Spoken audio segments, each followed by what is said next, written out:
Hello friends, அனைவருக்கும் வணக்கம். இன்றைக்கான வீடியோவில் நம்ம முருகப்பெருமான் வைகாசி விசாகத்துக்கு நடத்தின பல அற்புதங்கள் பற்றியும் நமக்கு நான் பாடின பாட்டுக்கு, அதாவது கடவுளே எனக்கு ஒரு வரியாக எடுத்து கொடுத்து என்னை பாட வச்சு என்ன நடந்தது அப்படிங்கிறத பற்றியும் தான் நம்ம இந்த வீடியோவில் பார்க்க போகிறோம். ஸோ வீடியோவை ஸ்கிப் பண்ணாமல் லாஸ்ட் வரைக்கும் பாருங்கள். இன்னும் எங்கள் சேனலை சப்ஸ்கிரைப் பண்ணாதவங்க சப்ஸ்கிரைப் பண்ணிவிட்டு வந்துடுங்க.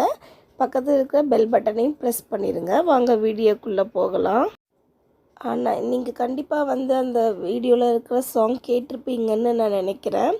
ஸோ அது எனக்கே அறியாமல் நான் அந்த பாயிண்ட்ஸ் எல்லாம் எப்படி நான் எழுதி வச்சது ஒன்று, ஆனால் நான் பாட வச்சது ஒன்று. இவ்வளவெல்லாம் முருகப்பெருமான் செய்வாரா அப்படிங்கிறத தாண்டி வைகாசி விசாகம் அன்னைக்கு அபிஷேகம் பண்ணப்போ ஒவ்வொரு ஃபேஸும் எந்த மாதிரியான மாறி இருக்கு அப்படிங்கிறத நான் இந்த இமேஜில் கொடுத்துருக்கேன் பாருங்கள். சாந்த ஸ்வரூபமாக இருக்கிற முருகனையும், அப்புறம் சிரித்த கண்ணை திறந்து சிரித்த முகமாக இருக்கிற முருகனையும், அப்புறம் அந்த லெஃப்ட் சைடில் கார்னரில் இருக்கிற முருகன் பஞ்சாமிர்த அபிஷேகத்தில் பஞ்சாமிர்தத்தை வாயில் வச்சுக்கிட்டு சாப்பிட்ட அதிசயத்தை தான் நீங்கள் இப்போ பார்த்துட்ருக்கீங்க. ஓகே, இப்போ நம்ம நேர விஷயத்துக்கு வந்துடுவோம். இவர் என்ன அப்படி நடத்திட்டாரு அந்த பாட்டு பாடினதுக்கு அப்படின்னு உங்களுக்கு எல்லாருக்குமே ஆவலாக இருக்கும் இல்லையா? ஸோ அந்த பாட்டை நான் உட்காந்து வேலை பார்த்த இடத்துல தான் நான் பாடினேன். அந்த இடத்துல இதுதான் இப்போ நீங்கள் பார்த்துட்ருக்கீங்க. நீங்கள் நல்லா உத்து பார்த்தீங்க அப்படின்னா தெரியும் உங்களுக்கே.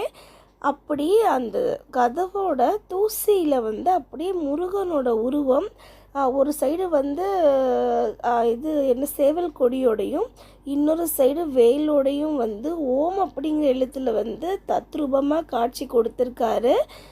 என்ன பாட வச்சதுக்கு அப்புறம் நடந்த விஷயம்தான் இது. இது என்னால் நம்பவே முடியலை. இன்னும் வரைக்கும் முருகனோட உருவம் அப்படியே அதுலேயே இருக்குது. நீங்கள் நல்லா கவனித்து பார்த்தீங்கன்னா உங்களுக்கு கண்டிப்பாக தெரியும். இவ்வளோ அழகாக காட்சி கொடுத்துருக்காரு. முருகனுக்கு அரோகரா, என்றும் என் நெஞ்சில் நிறைந்த முருகனுக்கு.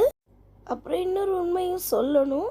என்னென்னா, நான் பழனியிலேருந்து கொண்டு வந்த முருகன் தான் ஃப்ரெஷ்ஷாக நிற்கிறார் பாருங்கள். அவர் நான் அபிஷேகம் பண்ணுறப்ப மாறின உருவம் நடுவில் இருக்கிறது. விபூதி அபிஷேகத்தில் இந்த மாதிரி தெரிகிறாரு. ஸோ இந்த மாதிரியான தத்ரூபமான பல விஷயங்கள் நிறைய பேருக்கு நடந்திருக்கும். அப்படி நடந்துருந்துச்சு அப்படின்னா அந்த ஃபேஸ் ரியாக்ஷனோட உருவமே மாறியிருக்கு அப்படின்னா உங்களால் நம்ப முடியுதா? எனக்கு இப்படி நடந்தது, உங்களுக்கு எப்படி நடந்தது அப்படிங்கிறத கமெண்ட் செக்ஷனில் சொல்லுங்கள். முருகரை முழு மனதாக நம்பினா நம்ம கஷ்டங்களை நீக்கி நமக்கு கொஞ்சம் வேலை இருந்தால் நிறைய வேலை கொடுத்து அவர் பக்கமே திரும்பாத மாதிரியும் பண்ணுவார். அதுக்கும் மேலேயும் நம்ம அவரை கவனிக்கிறோமா அப்படிங்கிறதையும் பார்க்குறவர் தான் நம்ம கலியுக கடவுளாம் கந்தக்கடவுள் முருகக்கடவுள், என்னோட இஷ்ட தெய்வமான என்னோட முருகன். ஸோ தேங்க்யூ ஃபார் வாட்சிங் மை வீடியோ ஃப்ரெண்ட்.